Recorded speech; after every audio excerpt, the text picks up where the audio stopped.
Okay, round 2, action. Gosh, it's so gloomy out today. Is the slick back giving clean baddie or greasy? Chair, so creaky. Hate that. Okay, I'm switching chairs. Okay, there we go. Hey guys, my name is Charlotte Lange and welcome back to the Pageant Podcast. Allow me to recount for you this morning's events. This morning I tried to start filming this episode and I did. I got through about, I think 15 minutes of it, and then my timer went off that I needed to get to class, and I genuinely thought I would be able to finish it and film it all in 15 minutes. That didn't happen. And so I stopped and last minute, and it was just a terrible ending. I didn't explain everything correctly. So we're just gonna start over and do this again. This won't be fake though. This will probably be completely different than my podcast earlier because I'm just yapping off the cuff. I do not have a script. I actually just have different subjects to talk about, and that's pretty much it. I hope you all are doing well today. Happy Thursday. Welcome back to the Pageant Podcast. I am so excited for a new episode. Thank you all so much for your support on Tuesday's episode. I got so many messages and texts with advice and just congratulations, and it really means a lot to me because this podcast is so important to me and it's been a dream of mine for so long. Let's get into it. Today, we're getting into the pageant basics. So yes, this is a Pageant 101 course. I hope you brought your paper and your pencil. Those watching who have never competed in a pageant before, don't know very much, this is for you. This is to help you understand the basics and get them down. First thing I'm going to say is that there are so many different pageant organizations. That's right, there is not just one Miss USA. There is about 1 million different organizations that all have different values, different areas of competition, different age groups, and all of these systems work separately to create different environments for girls to participate in. So if you're talking about a 7-year-old, they're not going to compete in the Miss USA organization. There are a bunch of different pageants that are geared towards younger girls, and this does not just include beauty pageants or toddler pageants. There are pageants separately that can be defined as confidence pageants, volunteer organizations, and just other organizations in general. When you are talking about a pageant, you might think, okay, how long is this going to be? So normally state pageants are about a weekend, maybe 2 more days, maybe 4-day pageant. However, usually national pageants are a week to a week and a half long, which is a while. Trust me, I know, because I just had to email a professor about missing a midterm for Miss Teen USA, but guess what? I got it rescheduled. It's all worked out, but that was fun. Let's start by talking about pageants for younger girls. So when you're thinking about these confidence, volunteer, or just beauty pageants for younger girls, what you're going to see is they have different areas of competition than pageants for older girls. So a lot of the times, including in the areas of competition, is an introduction. This is typically a 30 to 60 second speech where a girl introduces herself, talks about her hobbies, what she's involved in school, what sports she's in, and just kind of helps the judges get to know her on a baseline level. And this is something that we see a lot in the younger kids pageants, but basically not in older girls pageants or pageants that specifically are geared towards only older women and misses. One area of competition that translates through basically every pageant ever is interview. Interview is sometimes a minute long, sometimes it's 3 minutes, sometimes it's 6 minutes. And it can differ between having a panel of judges, which is you standing or sitting in front of 6-ish different judges and them taking turns asking you questions, or you can have a round robin interview, which means one person is interviewing you at a time and you switch interviewers every minute, every 2 minutes, such and so forth. It doesn't matter what kind of interview you have. Most pageants have an interview portion, especially confidence pageants and those pageants for older girls, because they want to be able to get to know the girls on a deeper level and ask them questions and understand why should they be the next title holder. Let's get to know them. Let's really ask them what we want to know, and that's from the interviewer's perspective. Another area of competition that translates through basically every pageant is formal wear. I love formal wear. Formal wear is so much fun. You get to pick a gown and you go on stage and you walk in the gown. And that seems very simple, but allow me to explain the behind the scenes. Girls work for years and years to get the correct formal wear walk, to be able to not do this with their wrist, which, by the way, I did this with my wrist for probably 6 years when I was doing pageants. I was scooping my dress like ice cream instead of gliding across the stage gracefully. So girls put in so much training for formal wear. It's genuinely insane. Their heels under their gown are probably 6 inches. If you're over the age of like 14, your heels are probably 6 inches underneath your dress, and they're not much shorter as you go younger. And so you need to take into account when you see girls do formal wear that there is so much prep going on behind the scenes. Interview, you can kind of think of what the prep would be, mock interviews and stuff. Formal wear, I think it's hard for people to conceptualize just all the things that the girls are doing in their interviews in formal wears. Specifically, formal wear is hard. For younger girls pageants, a lot of the times they include a fun fashion, and this can either be in the main area of competition, which counts to their winning the title, or it can be in an optional. And this is exactly what it sounds like. It's girls putting on a fun outfit that is fashion forward and blingy and aligns with who they are, and walking on stage in a specific pattern. That's right, we have to talk about patterns. So, different pageant systems have different walking patterns for every area of competition. So for fitness, for fun fashion, for gown, there are going to be different walking patterns, and basically every pageant has a different type of walking pattern. They all kind of have things in common. You'll stop on separate marks and do poses. Basically, the walking pattern is the format. So you get the format, it's what you put in there, what you choose to do during that format, that's what you're being judged on. Now, let's talk about optionals. So Miss USA and Miss America, kind of like the larger, well-known pageant systems, don't usually include optionals in their competition. If they do, they only have a few. However, younger kid pageants that are geared towards young kids, kid pageants, or just youth pageants, that's a better term for it, have optionals, and these are separate areas of competition with different judges than the judges that pick the winner, and it allows them to try out different things and show off their different skills. So sometimes there's an actress competition, sometimes there's a runway competition where it's like literally like you're walking on a runway like you're in New York Fashion Week. Sometimes they have a photogenic competition where you can submit pictures of yourself and headshots. There are so many different kinds of optionals, but most of the time they don't have any bearing on who is going to win. They're just a fun way for girls to win different prizes or to show off their skills and collect accolades. The optional competitions for youth pageants usually happen earlier in the week, so you'll see a pageant starts on Sunday with check-in, and then usually this will be the schedule of a youth national pageant. You'll see them have Sunday as check-in, so they check in, they get all of their information, their schedule for the week, they get all registered, and then you will see Monday, Tuesday be rehearsals, maybe Wednesday is going to be optionals, and this will have like a separate show or just different areas of competition happening throughout the day. And then maybe Thursday is interview, which yes, interview is usually separate from the preliminary competition that we'll get to later. And then maybe Friday you'll do prelims, Sunday or Saturday finals.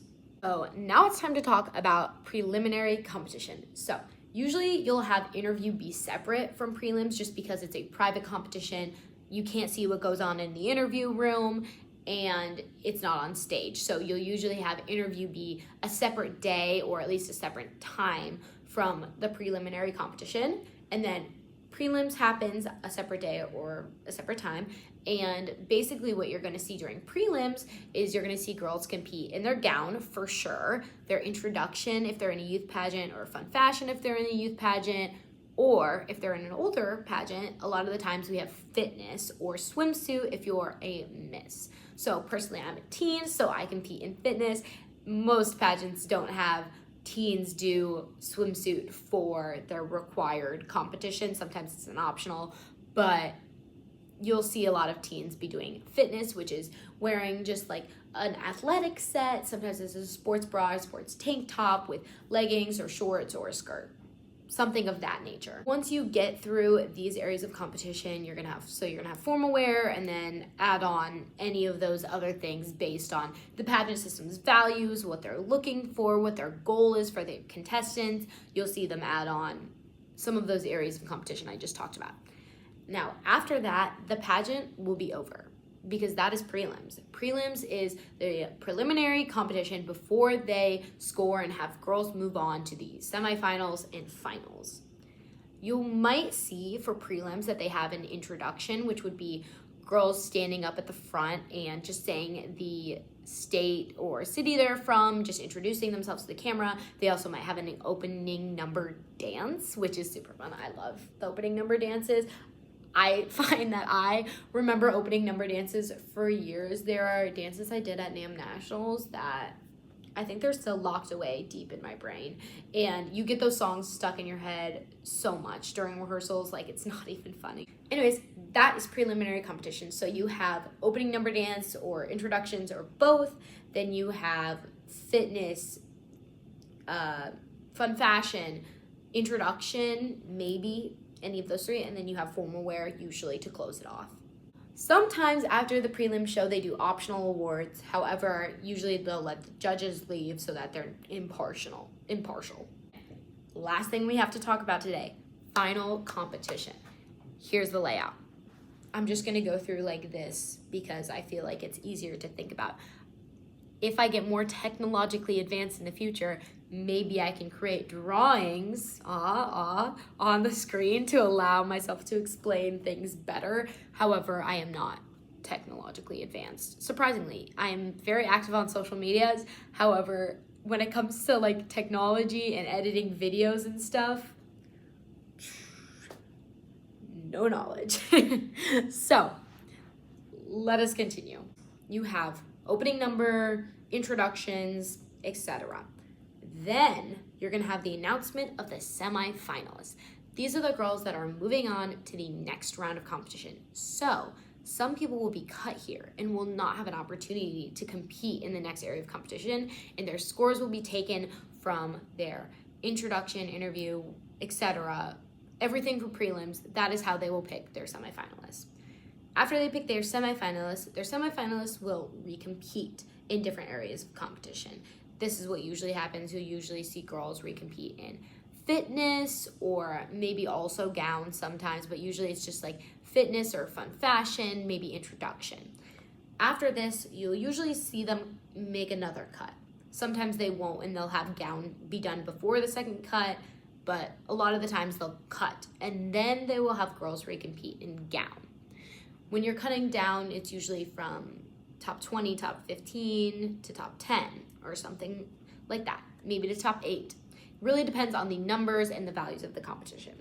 After you make the cut from formal wear down, this is usually when you get a top 5 or a top 3. You usually see top 3 at like Miss Universe, etc.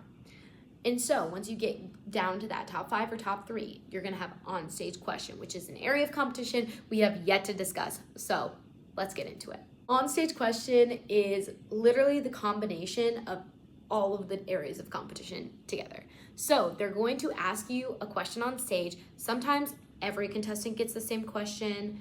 Sometimes each contestant gets separate questions. Sometimes they draw from the fishbowl. Sometimes they pick a number. Either way, doesn't matter. On-stage question, you get asked a question on stage and you have to answer it to not only the judges, but the entire audience. Also, sorry guys, I'm talking with my hands a lot today. So you're answering the question to the entire audience, right? So this can be nerve-wracking because it combines the areas of competition. So you're doing an interview, basically, but your interview is just with a bunch of people. You're on stage and you're in your gown, usually, most of the time.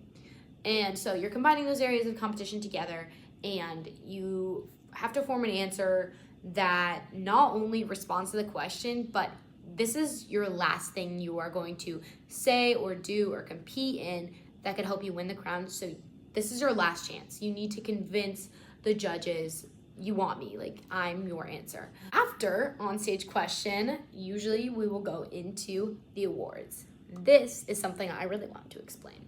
We do not have 5th place in pageants. Instead, we say 4th runner-up. So this is how it translates. 5th place, 4th runner-up. 4th place, 3rd runner-up. 2nd place, I missed 3rd. 3rd place, 2nd runner-up. 2nd place, 1st runner-up. And then the winner is crowned. So allow me to explain. They will introduce the 4th, 3rd, and 2nd runner-up, and then the 1st runner-up and the winner will be holding hands most of the time. This didn't happen during COVID. I actually experienced this. I won the Princess of America preteen title during COVID, and we were like social distance, literally 6 feet away from each other instead of like the classic holding hands. There's also this theory, which it's not true all the time, but if you put your hands on top, you'll win, and if you put your hands on bottom, you'll be the 1st runner-up. And so a lot of the times girls will do this so that it looks like fair, or they'll do this. I think this is what I did at Iowa team. I don't remember. This looks so terrible. But yes, you'll hold hands now with your 1st runner-up or the winner, and they will either announce the 1st runner-up or their winner, and they will make it so clear who they are announcing. They will say, this is the name of the 1st runner-up. I repeat, the name we're about to call is the name of the 1st runner-up. Or they will say, this is the name of the new queen. This is the name of the next, whatever the title is. And they will make sure you know what name they're announcing, because they don't want a Steve Harvey situation. They want everybody to know, this is the winner, this is the 1st runner-up. We know it, you know it, everyone knows it. There's no like mistake happening here. After that happens, the queen just gets to go home and goes to bed, and she has a peaceful night of sleep. No, this is not what happens. Most of the time after a girl is crowned with a title, she has so much to do. Don't worry, I did get to eat eventually after I won Miss Iowa Teen, but there are so many things I had to do and things I wanted to do. So you're not forced to not eat. I just didn't have time. And then I went and tried to get punch, and they had closed 10 minutes before. I wanted punch arrows so bad after I won, and I was like, this is it. This is my moment. Chips and queso, here I come. We closed 10 minutes ago. Oh, okay. That's awesome. Thank you so much. Anyways, once the girl wins, what she has to do is she has to take a bunch of pictures. She has to sign a contract. Sometimes she'll get some of her prizes from her prize package. She'll meet a lot of people, shake a lot of hands, and get so many hugs. I know after I won, I felt so much support and love around me. It was truly so magical. And this may seem like, oh my gosh, you were probably so exhausted, which I was, but the excitement was like, it covers it up. It covers it up. Over the course of these episodes, we are going to get into the nitty-gritty of every single area of the competition. So we're going to have an entire episode just about formal wear. We're going to have an entire episode just about an interview, and we're going to talk about preps. We're going to talk about different areas, different ways interviews are given at different pageant systems. And we're going to talk about pageant systems in general. We're going to talk about all the different kinds. And we're also going to discuss talent in another episode, because I did not even get to that in this episode. But here's the basis on talent. Like I talked about fitness, fun fashion, introduction, some pageants also add in a talent portion, and some pageants have a talent title. There are truly so many complexities to pageants that trying to break this down into a simple explanation was so difficult. Like, this is my most simple explanation that I can give you on what a pageant is. We haven't even talked about pageant prep, pageant social media, pageant articles, news sites, shopping. We are going to get to it all. in this podcast, I promise you. However, this was my general overview on what a pageant is, what youth pageants and more teen and miss pageants are, and I hope you enjoyed this episode. Please leave comments down below letting me know what you want to see episodes focus on, what you're confused about. Ask questions. If you don't understand something about pageants, ask me a question below because I want to answer it. I want to help you out and give you some more insight. If you made it through, thank you so much for watching. Please subscribe and like this video. I want that feedback. I want your guys' support, and I want to build an amazing community here, and I think we can do so. I will see you all on Tuesday for the next episode. Comment below what you want it to be about, and comment below who you'd like to see on the podcast, because eventually I'm going to start having guests and have people talk about their experience in pageantry. Love you guys so much. I hope you have a fantastic Thursday. Thanks again for watching.